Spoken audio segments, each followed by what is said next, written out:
Mga hukom, nabihag ng lahi ni Huda at ng lahi ni Simeon si Adoni-Bezek. Unang kabanata. Pagkamatay ni Josue, nagtanong ang mga Israelita sa Panginoon kung sino sa mga lahi nila ang unang makikipaglaban sa mga Kananeo. Sumagot ang Panginoon, ang lahi ni Huda, dahil ipinagkatiwala ko sa kanila ang lupaing iyon. Kaya sinabi ng lahi ni Huda sa lahi ni Simeon na kanilang kadugo, tulungan niyo kaming sakupin ang lugar ng mga Kananeo na para sa amin, at tutulungan din namin kayo na sakupin ang lugar na para sa inyo. Kaya tinulungan sila ng lahi ni Simeon sa labanan.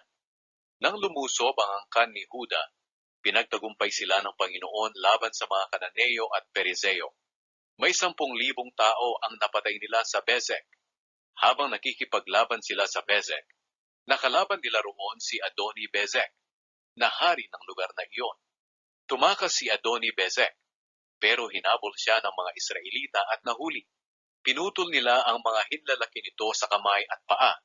Sinabi ni Adoni-Bezek, noon may 70 hari ang pinutulan ko ng hinlalaki sa kamay at paa, at namulot sila ng mumo sa ilalim ng aking mesa.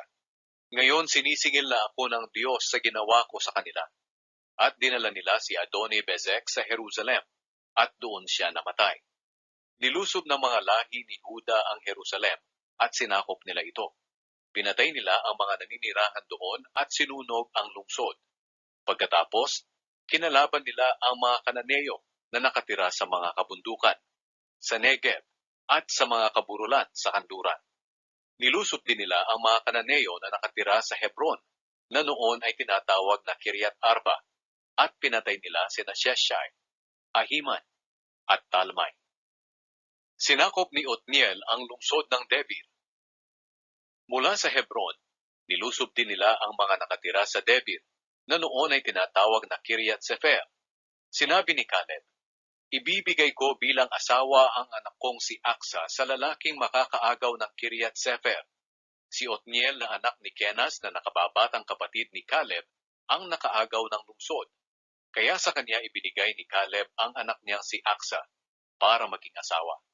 Nang ikinasal na sila, hinikayat ni Aksa ang asawa niya na humingi sila ng dagdag na lupain sa ama nito. Pagkatapos, pumunta si Aksa kay Caleb at nang makababa na siya sa kanyang asno, tinanong siya ni Caleb kung ano ang kailangan niya. Sumagot si Aksa, hihingi po sana ako ng pabor sa inyo. Gusto ko po sanang bigyan niyo ako ng lupaing may mga bukal, dahil ang lupaing ibinigay niyo sa akin sa Negev ay walang bukal. Kaya ibinigay sa kanya ni Caleb ang lugar na may mga bukal sa itaas at sa ibaba ng Negev. Ang mga pananakop ng lahi ni Huda at ng lahi ni Benjamin. Pag-alis ng lahi ni Huda sa lungsod ng Jericho, sumama sa kanila ang mga Keneo na mula sa angkan ng biyanan ni Moises, papunta sa ilang ng Huda. Tumira sila kasama ng mga tao roon, malapit sa bayan ng Arad sa Negev. Pagkatapos ang lahi naman ni Simeon ang tinulungan ng lahi ni Huda na sakupin ang lungsod ng Sefat na tinitirhan din ng mga Kananeo. Winasak nila ng husto ang lungsod, kaya tinawag itong Horma. Sinakop din nila ang mga lungsod ng Gaza, Askelon, at Ekron, pati ang mga teritoryo nito sa paligid. Tinulungan ng Panginoon ang mga lahi ng Huda. Sinakop nila ang mga kabundukan, pero hindi nila madaig ang mga tao na nakatira sa mga kapatagan dahil may mga karwahe silang yari sa bakal. At tulad ng ipinangako ni Moises, ibinigay kay Caleb ang Hebron. Itinaboy ni Caleb ang 3 pamilya na nakatira sa lugar na ito na mula sa angkan ni Anak. Hindi itinaboy ng lahi ni Benjamin ang mga Jebuseo na nakatira sa Jerusalem. Kaya hanggang ngayon, naninirahan pa rin ang mga ito kasama ng mga lahi ni Benjamin. Sinakop ng 2 lahi ni Jose ang Bethel. Ngayon, nilusob ng mga lahi ni Jose ang lungsod ng Bethel, na noon ay tinatawag na Luz, at tinulungan sila ng Panginoon. Nang nagpadala sila ng mga tao para mag-espiya sa Bethel, may nakita ang mga espiya na isang tao na papalabas mula sa lungsod na iyon. Sinabi nila sa kanya, tulungan mo kami kung paano makapasok sa lungsod at hindi ka namin gagalawin. Tinuruan niya sila. at pinatay nila ang lahat ng nakatira sa lungsod na iyon. Pero hindi nila pinatay ang tao na nagturo sa kanila, pati ang buong sambahayan nito. Ang taong ito ay pumunta sa lupain ng mga Heteo at doon nagtayo ng isang lungsod na tinawag niyang Luz. Ito pa rin ang pangalan nito hanggang ngayon. Ang mga tao na hindi itinaboy ng mga Israelita sa kanilang mga lupain.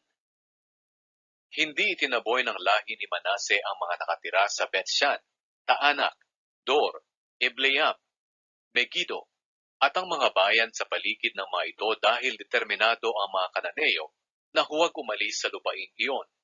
Nang naging makapangyarihan na ang mga Israelita, pinilit nila ang mga Kananeo na magtrabaho para sa kanila, pero hindi nila itinaboy ang mga ito. Hindi rin itinaboy ng lahi ni Ephraim ang mga nakatira sa Gezer, kaya patuloy na nanirahan ang mga Kananeo kasama nila. Hindi rin itinaboy ng lahi ni Zebulun ang mga Kananeo na naninirahan sa mga lungsod ng Kitron at Nahalon. Kaya patuloy na nanirahan ang mga Kananeo kasama nila, pero pinilit silang magtrabaho para sa kanila. Hindi rin itinaboy ng lahi ni Asher ang mga nakatira sa Ako, Sidon, Akzib, Helba, Afek, at Rehob. Kaya patuloy na nanirahan ang mga Kananeo roon kasama ng lahi ni Asher. Hindi rin itinaboy ng lahi ni Naphtali ang mga nakatira sa Beth-Shemesh at Beth-Anat.